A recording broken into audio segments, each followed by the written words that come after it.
mensaje se titula Trasladados al reino del Hijo amado, y el pasaje base es Colosenses 1, del 12 al 14. Sin embargo, vamos a tener la lectura para darle algo de contexto a esa parte base que es del 12 al 14. Vamos a tenerle la lectura del 9 al 14 para tener más contexto sobre el pasaje base. Vamos a leer Colosenses 1 del 9 al 14. En sus pantallas van a tener la lectura. Igual también pueden hacerlo de sus Biblias y cuesta un poco leer. Pues dice la palabra del Señor de la siguiente manera.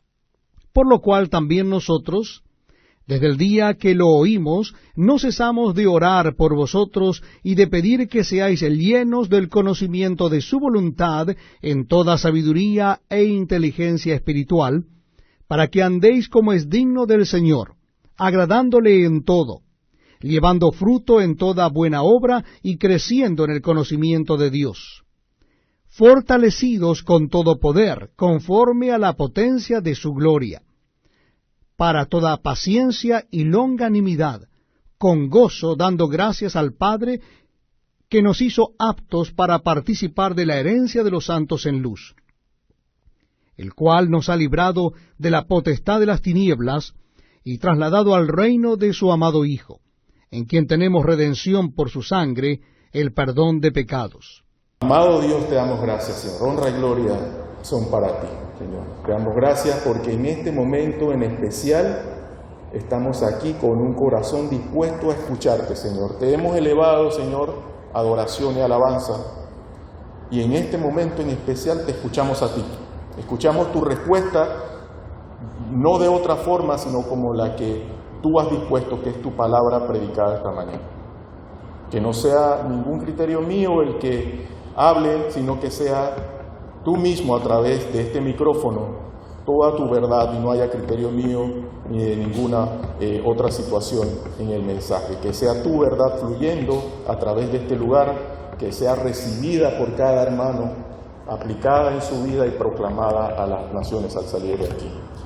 Toda honra y toda gloria te damos, y te damos gracias, Señor. Te damos gracias por tu Espíritu que nos redarguye, nos guía, nos ayuda a reflejar a tu Hijo, Señor, que también es expuesto en tu palabra. Tu Hijo es tu verbo, Señor, es tu expresión máxima. Te damos gracias por su sacrificio, Señor, y a ti, Padre, toda honra y toda gloria también por los siglos. Amén. En nombre de tu amado nuestro Señor Jesucristo. Amén. Muy bien, hermanos, entonces, habiendo leído este texto de Colosenses 1, del 12 al 14, vamos a ver ese enfoque del reino del cual Pablo ajusta aquí en esta porción de la palabra a los colosenses. Miren, hermanos, a lo largo de la historia, y alguno que habrá podido estudiar o ver pasajes, incluso en algunas películas también ha salido, por ejemplo, esa situación.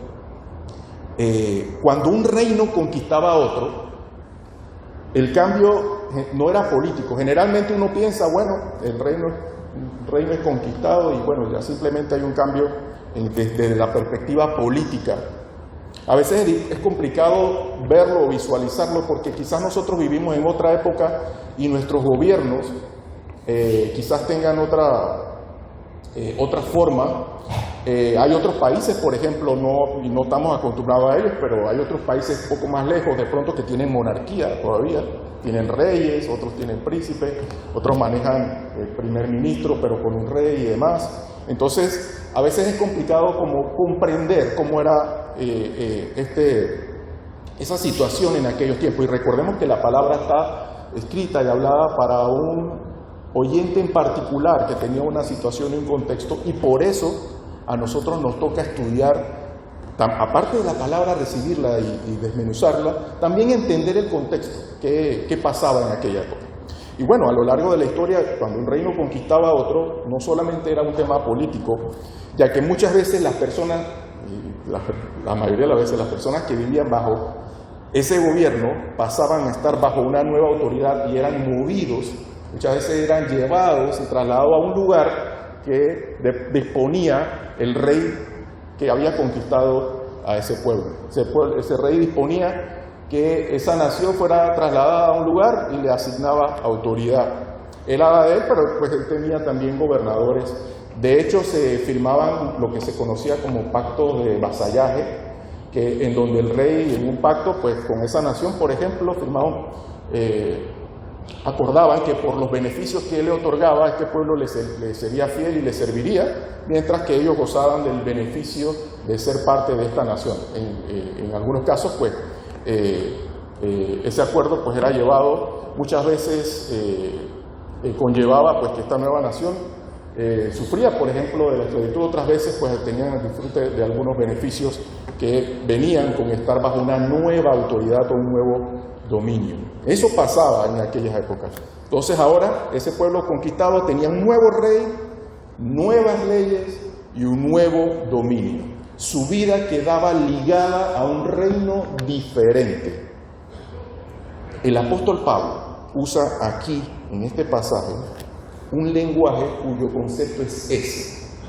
Cuando habla de trasladados, ahí en el pasaje está en el versículo 13 de Colosenses 1, el versículo 13. Esa palabra trasladado apunta a ese concepto, que eran trasladados de un reino a otro, un cambio de reino. Eran librados de un dominio y trasladados a otro reino. Entonces esto nos puede ayudar a entender que la salvación no es simplemente mejorar algunos hábitos o intentar ser mejores personas. La salvación es algo mucho más profundo que eso. La salvación implica, y así también debemos verlo nosotros, un cambio de reino. Eso implica la salvación, un cambio de reino, de dominio. Nosotros quizás no nos hemos movido en toda nuestra vida del mismo lugar donde vivimos, pero espiritualmente hemos sido trasladados a otro dominio. Hay un cambio de reino en el momento en que somos salvos. Si la Biblia dice que los creyentes han sido trasladados al reino del Hijo de Dios, nosotros deberíamos como consecuencia hacernos una pregunta importante. ¿Qué significa realmente ese traslado del que habla Pablo allí? ¿Qué significa? ¿Y en qué momento ocurre ese traslado en la vida de una persona? ¿Qué significa ese traslado al que apunta Pablo en este pasaje? ¿Y en qué momento ocurre? La respuesta a esa pregunta se encuentra precisamente desarrollada en las palabras que Pablo escribe por inspiración del Santo Espíritu en este pasaje. Así que vamos a ver un poco de contexto a lo que acabamos de leer. Él escribe esta carta a la iglesia en Colosas para afirmar la supremacía de Cristo. Esta carta, cuando la escribe, el contexto de ella, él le afirma a los colosenses la supremacía de Cristo para fortalecer su fe. En los versículos que ya hemos leído, del 9 al 11, él menciona que él ora para que ellos crezcan en el conocimiento de la voluntad de Dios y vivan de una manera digna del Señor. Él había escuchado del desarrollo de ellos espiritualmente, había escuchado de esta congregación y daba gracias y oraba para que ellos crecieran en el conocimiento de la voluntad de Dios y que vivieran de una manera digna del Señor. Y él ahí luego dirige la atención hacia la obra que Dios ha realizado en la salvación, llegando entonces a esta porción del 12 al 14. En los versos 12 al 14, él describe 3 acciones poderosas, en la porción del 12 al 14, 3 acciones poderosas de parte de Dios. Y la vamos a ir viendo poco a poco en el mensaje. Primero, que nos hace aptos para una herencia. Ahí lo pueden ver. Segundo, que Él nos libra del dominio de las tinieblas y nos traslada al reino del Hijo amado. Y tercero, que lo hace por medio de la redención que Cristo compró con su sangre. Esos son los 3 aspectos que podemos extraer de esa porción del 12 a 14 y que vamos a ver en este mensaje. Esas 3 verdades nos van a ayudar a entender qué significa realmente haber sido trasladados al reino del Hijo amado, al reino de Cristo. Primeramente, entonces, vamos a entrar en la primera verdad que podemos extraer del pasaje. en este primer enunciado que dice una herencia preparada para los ciudadanos del reino. Una herencia preparada para los ciudadanos del reino. Y esa está basada en el verso 12. Dice, con gozo dando gracias al Padre que nos hizo aptos, y hago énfasis en esa parte, nos hizo aptos para participar de la herencia de los santos en luz. Pablo comienza aquí, en esa porción, dando gracias al Padre que nos hizo aptos para participar de la herencia de los santos en luz. Esa expresión importante, nos hizo aptos, señala claramente que hay una iniciativa en Dios para la salvación. Nos hizo aptos para participar de la herencia. Hay una iniciativa de Dios clara, expresa en ese pasaje, en esa porción. El ser humano, el hombre marcado por el pecado, no tiene capacidad alguna por sí mismo para participar en las bendiciones del reino. No tiene capacidad alguna por sí mismo, ni mérito alguno en sí mismo para participar en las bendiciones del reino. Tiene que venir alguien externo a darnos esa capacidad y no puede ser otro que Dios mismo. Nos hizo aptos para participar de la herencia de los santos. El Padre, en su gracia, capacita al pecador para recibir esa herencia espiritual. Y esa obra no depende, como he dicho, de mérito humano, sino de la obra de Dios. Entonces Pablo dirige la gratitud hacia el Padre porque Él, el Padre, quien realiza esa obra de gracia. Entonces la salvación comienza con la iniciativa de Dios que hace posible lo que el ser humano no podría lograr por sí mismo. Ahí está claro en la porción del pasaje. Si nosotros hubiésemos tenido algo de capacidad, esa frase conllevaría algún error. Dice, nos hizo aptos. No teníamos capacidad alguna, hermanos, para poder hacerlo. Y hay otro elemento más adelante, dice, para participar de la herencia. Y la herencia que Pablo menciona pertenece a los santos en luz. En la Escritura, hermanos, la palabra luz representa, y a lo largo de los diferentes estudios que usted puede hacer la palabra, cuando vemos la palabra luz, representa vida, también verdad, y también en otras hemos visto que se utiliza para representar la comunión con Dios. Esos tres elementos, entre otros. Entonces, participar de esa herencia significa pertenecer al pueblo redimido que vive bajo la luz de Dios, en comunión con Él. Participar de la herencia de ese pueblo redimido que vive bajo la luz de Dios. Entonces, si vemos la palabra herencia, eso también apunta a una relación familiar, porque una herencia pertenece a los hijos o a alguien que usted le considera como tal merecedor de eso.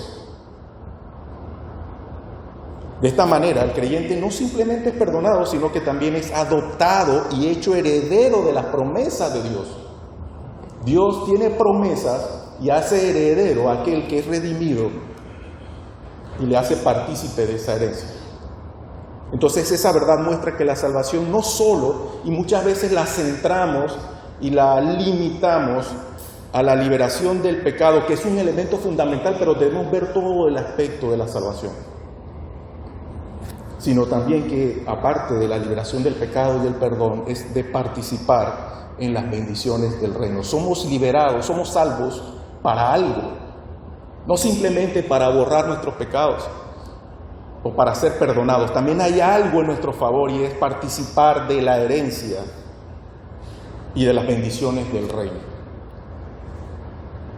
La parábola del hijo pródigo que muchos conocemos muestra y nos refleja, nos ilustra esta realidad. Cuando el hijo, por ejemplo, regresa arrepentido a la casa de su padre, ese hijo pensaba que ya no era digno de ser llamado hijo y estaba incluso dispuesto a ser tratado como un jornalero. ¿Cuántos usted habrá escuchado, o quizás usted habrá experimentado alguna situación, cuando usted reconocía su pecado y se sentía indigno de la salvación o de la gracia de Dios en su vida, por el pecado que pudiera haber o pudiera estar ocupando su vida? Este hijo pródigo, él no se sentía digno de ser vuelto a llamar hijo, incluso estaba dispuesto a ser tratado como un jornalero. Sin embargo, el padre, él ordena, recordemos esto en Lucas, esta parábola está en Lucas 15, sacad el mejor vestido y vestidle y poned un anillo en su mano y calzado en sus pies. Ahí con esas acciones el padre restaura públicamente la posición del hijo dentro de la familia, independientemente de lo que había hecho el hijo, y ya conocemos lo que hizo, y no vamos a ahondar obviamente en esa parábola porque ya la conocemos y no es este mensaje para hoy, pero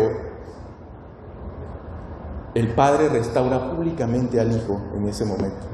Y el hijo que estaba perdido vuelve a ser recibido con dignidad. De manera similar, hermanos, Dios no solo perdona al pecador arrepentido, sino que le hace partícipe de la herencia de su familia en Cristo. Le da dignidad. ¿Quiénes somos nosotros para? Muy claramente podemos sentirnos indignos por nuestro pecado, y eso está bien. Pero ¿quiénes somos nosotros para rechazar la bendición de Dios de darnos por su gracia tan inmerecida salvación y hacernos partícipes de la herencia del reino en Cristo? Comprender esta verdad, hermanos, debe producir gratitud en el corazón de cada creyente. Saber de dónde fue rescatado, de dónde fue sacado, para ser colocado en esta otra posición. Pablo comienza diciendo, dando gracias al Padre precisamente por eso. Ese es un elemento que está plasmado en la palabra y inspirado por el Santo Espíritu, porque esa debe ser nuestra actitud de agradecimiento. Cuando recordamos que Dios nos hizo aptos para participar de su herencia y que entendemos que todo es por el simple afecto de su voluntad, por gracia, porque Él quiso. No llegamos al reino por nuestras obras ni por nuestros méritos. Fue Dios quien nos capacitó para participar de sus bendiciones. Y por eso un ciudadano legítimo del reino siempre vive agradecido. Yo te pregunto, hermano, ¿vives tú agradecido por tu herencia espiritual o insistes en la queja? Si hay algo, y a través de la palabra lo hemos visto y sabemos, que molesta a Dios muchísimo, y lo hemos visto a través de su relación con Israel, es la queja. Por si acaso no lo has leído, hermano, repásalo. Molestaba mucho a Dios la queja de su pueblo. Muchas veces los creyentes olvidan la grandeza de su salvación. Lo ven como un evento que fue una vez en su vida y que del cual es bendición, pero muchas veces no reparamos en la grandeza de ese evento, de su salvación, hermanos, y el precio que implicó esa salvación. Nos enfocamos demasiado en las cosas temporales. Recordar la herencia que tenemos en Cristo, eso renueva nuestra gratitud y nuestra esperanza cada día. Recuerde de dónde fue rescatado, hermano, cada día. Y eso era lo que hacía Dios en su relación con Israel. Una y otra vez les hacía recordar de dónde los había sacado. Hemos visto entonces, en esta primera parte, que Dios nos hizo aptos para participar de la herencia, es decir, y si analizamos bien esa palabra, nos hizo aptos. Primero, que no teníamos capacidad alguna para hacerlo, y por otra parte, que Él tomó la iniciativa de hacerlo. Por eso ahí dice, nos hizo aptos. Él tomó la iniciativa y nosotros no teníamos capacidad para hacerlo. El creyente debe recordar siempre eso con actitud de agradecimiento. Habiendo visto esto, hermanos, veamos el segundo elemento que podemos extraer de esta porción, y es que hay un rescate y un traslado al reino de Cristo mediante lo que vemos en el verso 13 de esa porción. Dice el verso 13, el cual nos ha librado de la potestad de las tinieblas y trasladado al reino de su amado Hijo. Eso dice el verso 13. Si ustedes ven allí, Pablo continúa diciendo que nos ha librado. Hay dos elementos aquí. Vamos a ver el primero. Nos ha librado de la potestad de las tinieblas. Ahí la palabra librado describe una acción poderosa de rescate. Muchas veces nosotros pudiéramos hoy en día ver la salvación como algo que ocurre automático, instantáneo, pero como estamos en la profundidad de este pasaje, vemos todo lo que implica una liberación. Nos ha librado, porque por si usted no lo sabía, usted estaba bajo un dominio, estaba preso, era esclavo de un dominio, que era el dominio de las tinieblas. Y allí hay una opción poderosa de liberación por parte de Dios que implica el proceso de la salvación. Antes de la salvación, las personas viven bajo la potestad de las tinieblas. Claramente lo dice la palabra. Esa expresión describe el dominio espiritual del pecado y del enemigo en la vida de todo aquel que no ha creído. Este dominio no solo afecta la conducta humana, sino también la condición espiritual del corazón. Muchas veces pensamos que en el proceso de salvación nosotros estábamos buscando a Dios y por eso lo encontramos y fuimos salvos. ¿Qué va, hermano? Nuestra condición espiritual no da para eso, ni para poder hacerlo, ni para quererlo. Tuvo que haber ocurrido algo sobrenatural que pudiera retirar de nuestros ojos el velo y que nos pudiera llevar a Cristo. Hay un pasaje, creo que está en Juan 6, 44, que dice: nadie puede venir a mí si el Padre que me envió no le trajere. Esa palabra trajere, y es muy importante cuando vemos esa expresión, esa palabra trajere implica un traslado con fuerza. Prácticamente lo que dice ese pasaje es: nadie puede venir a mí si el Padre que me envió no le arrastrase a mí. Ese es el concepto que utiliza esa palabra trajere. De hecho, esa palabra trajere se usa en el versículo donde los discípulos están alando una red de peces con fuerza del mar. Creo que está en Juan, no recuerdo el versículo, pero esa palabra trajere es la misma que se utiliza en ese pasaje para implicar una fuerza en el traslado hacia Cristo. Nadie viene a Cristo si Dios no lo atrae a Él. Las tinieblas, hermanos, representan separación de Dios, ignorancia espiritual y esclavitud al pecado. A eso se refiere a dominio de las tinieblas. Entonces Pablo muestra que el hombre no puede liberarse por sí mismo de ese dominio, no tiene capacidad y no desea hacerlo porque incluso cree que no está bajo dominio. Es Dios quien interviene y realiza el rescate que el pecador necesita. Después de ese rescate, ahí vemos el otro elemento. Pablo añade que nos trasladó al reino de su amado Hijo, y ahí vemos el concepto que significa ese traslado, como vimos a la introducción. Ese acto de mover a alguien de un dominio a otro. Entonces, en términos espirituales, ese traslado significa que el creyente cambia de autoridad y de reino.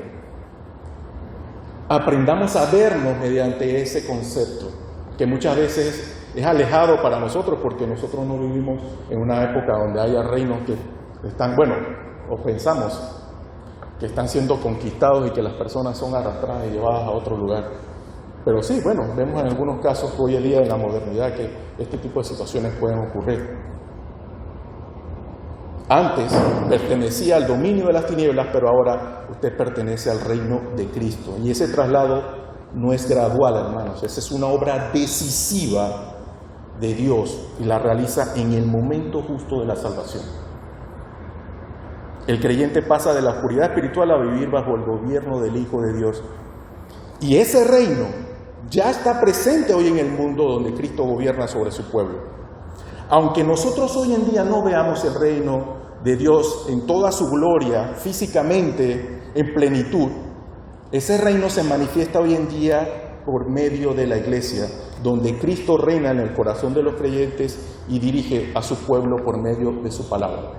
El reino de Dios se ha acercado, no lo vemos físicamente en plenitud, porque donde uno reina es obedecido y plenamente no es obedecido en este mundo, en este momento lo hará.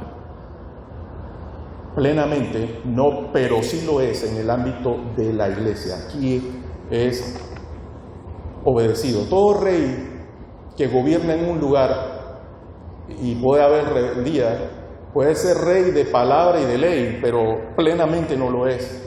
El reino se establecerá plenamente, visiblemente, físicamente y en toda su gloria y esplendor cuando Cristo vuelva. Pero en este momento, Cristo ya ascendió, pero dejó la representación de su reino en donde Él es obedecido plenamente, que es en la iglesia.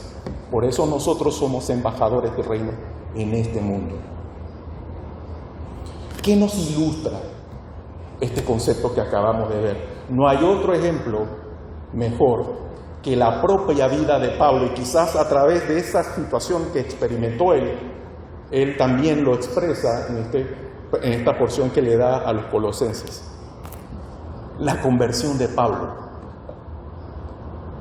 Él ilustra claramente esa verdad. Antes de conocer a Cristo, ya ustedes saben que Pablo perseguía a la iglesia y se ponía al evangelio. De hecho, él pensaba que él lo hacía en favor de Dios, el perseguir a la iglesia de los cristianos.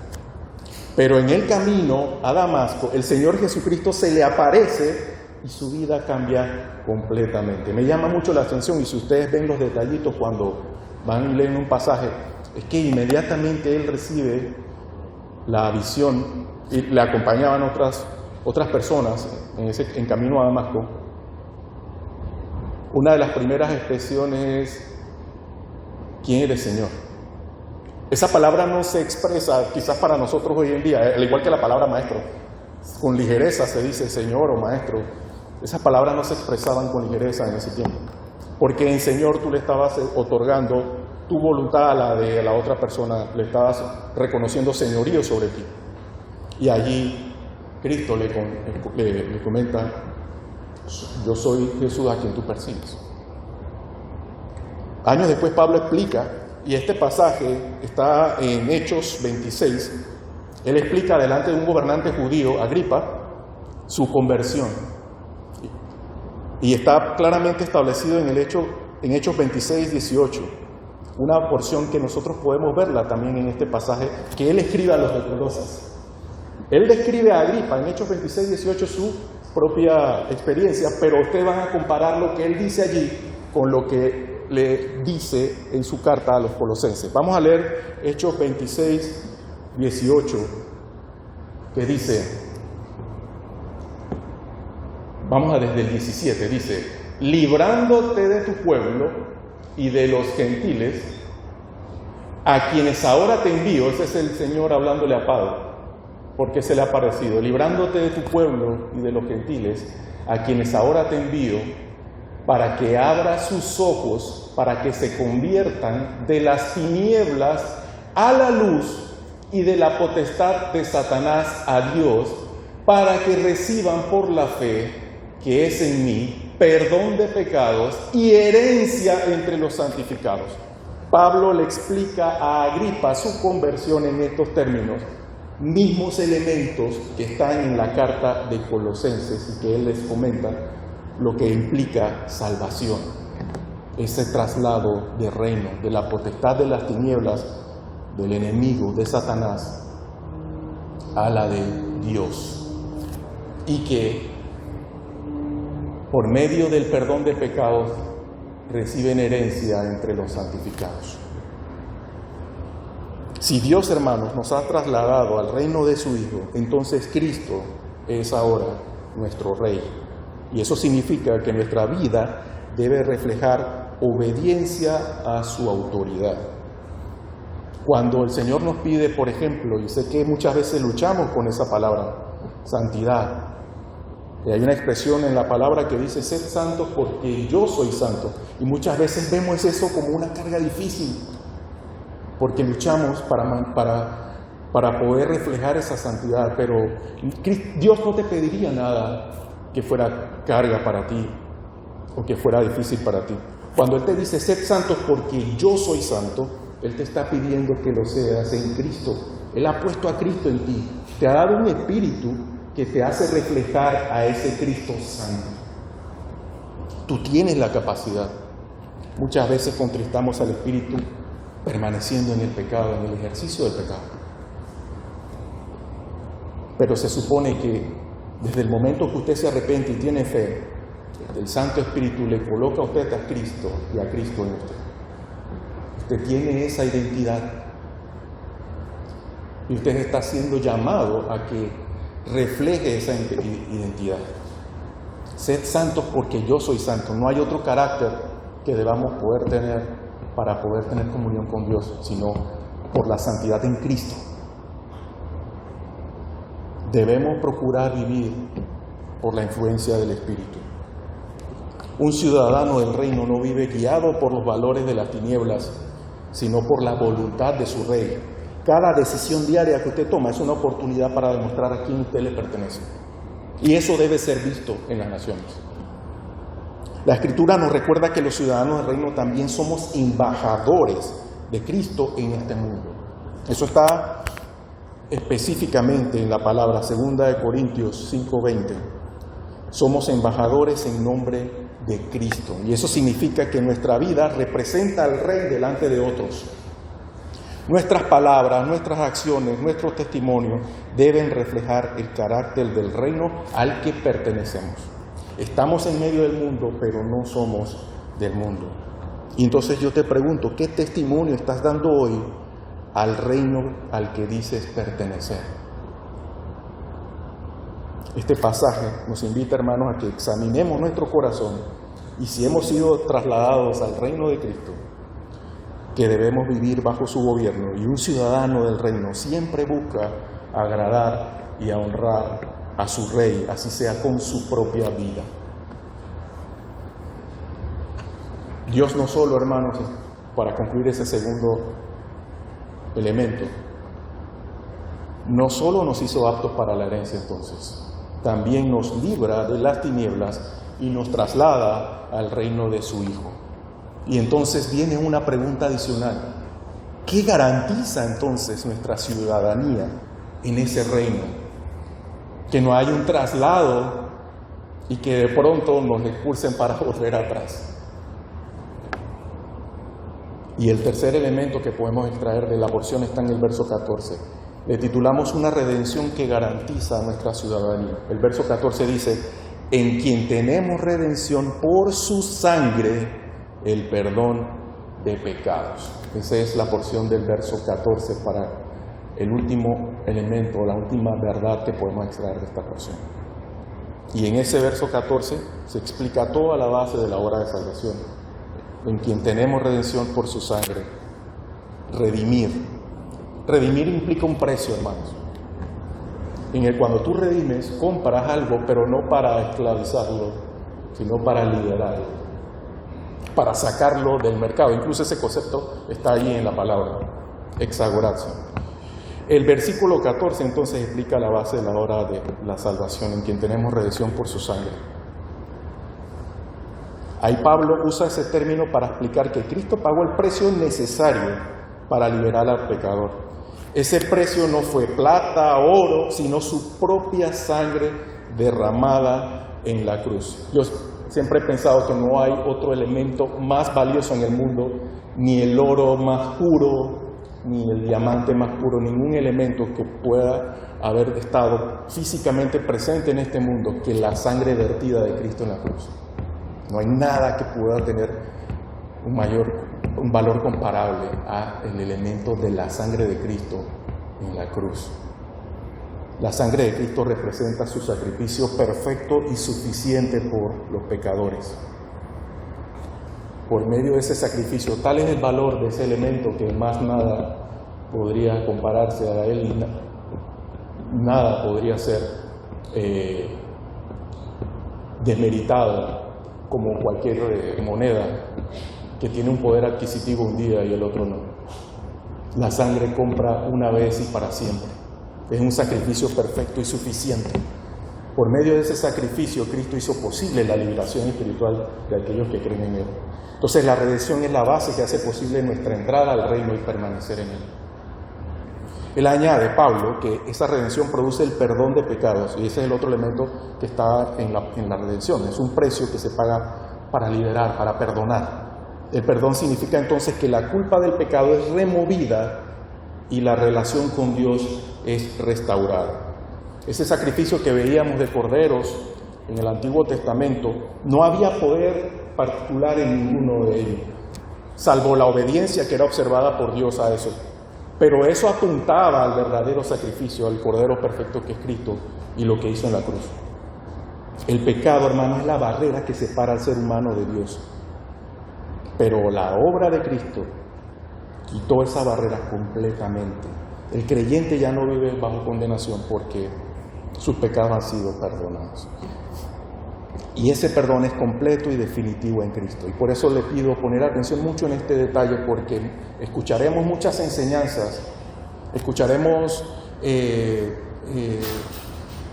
muchos mensajes, sermones, enseñanzas en algún lugar que apunte a algo diferente a esto que le diré. La salvación del creyente no depende de sus méritos, sino de la obra perfecta de Cristo. La redención que Él compró con su sangre garantiza que aquellos que han sido salvados permanecen seguros en Él por la eternidad. La salvación no se pierde, hermanos.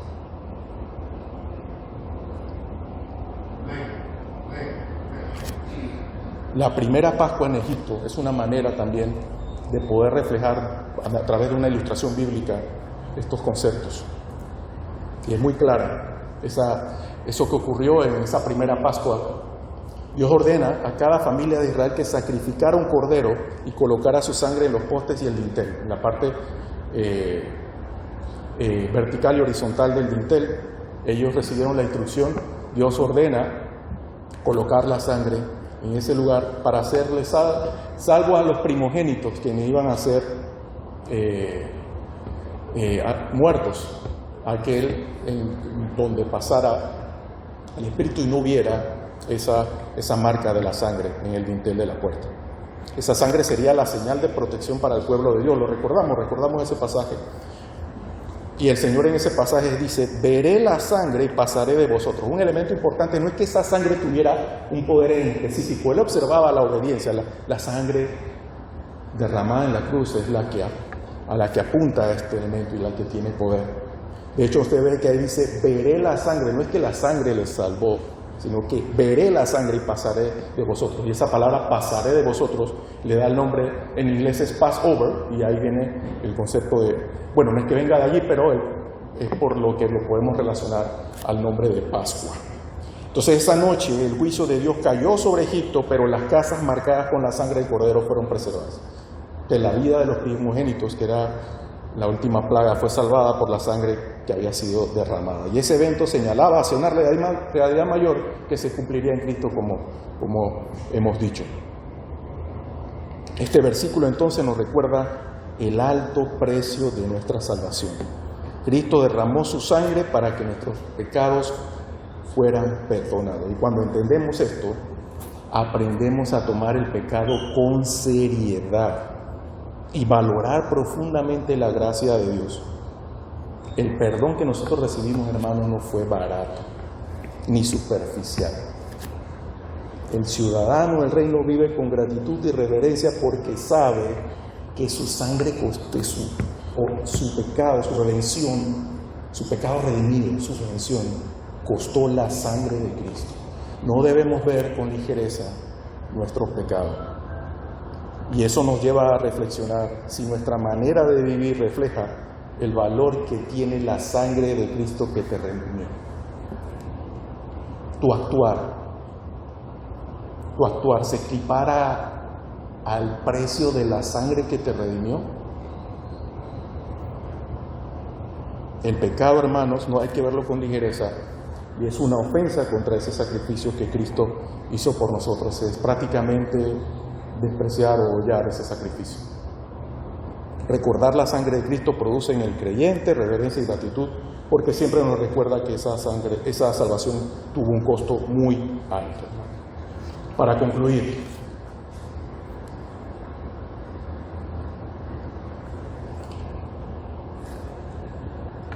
a ver si se ve un poquito. Pablo nos muestra 3 verdades sobre la salvación. Y allí, como lo ven en ese cuadro, está como está reflejado en el texto. A veces hacer este tipo de cuadros nos lleva a llevar a una conexión directa, y lo que nos quiere dejar de enseñanza los pasajes. Y Él nos muestra que Dios nos hizo aptos para una herencia, nos libró del dominio de las tinieblas y nos trasladó al reino de su Hijo amado, y lo hace por medio de la redención que Cristo compró con su sangre y que es nuestra garantía de permanencia en ese reino. Allí en el cuadro vemos por un lado la obra de Dios y por otro lado el resultado. Dios nos hizo aptos y el resultado es que participamos de una herencia. Dios nos libró y fuimos trasladados a un nuevo reino. Dios nos redimió y recibimos perdón de pecado, y eso es garantía de permanencia en ese reino. Eso nos muestra claramente la obra completa de Dios en la salvación. Implica todo. No es solamente el perdón que es fundamental. Entonces, ¿qué significa? Vamos a la pregunta inicial del mensaje.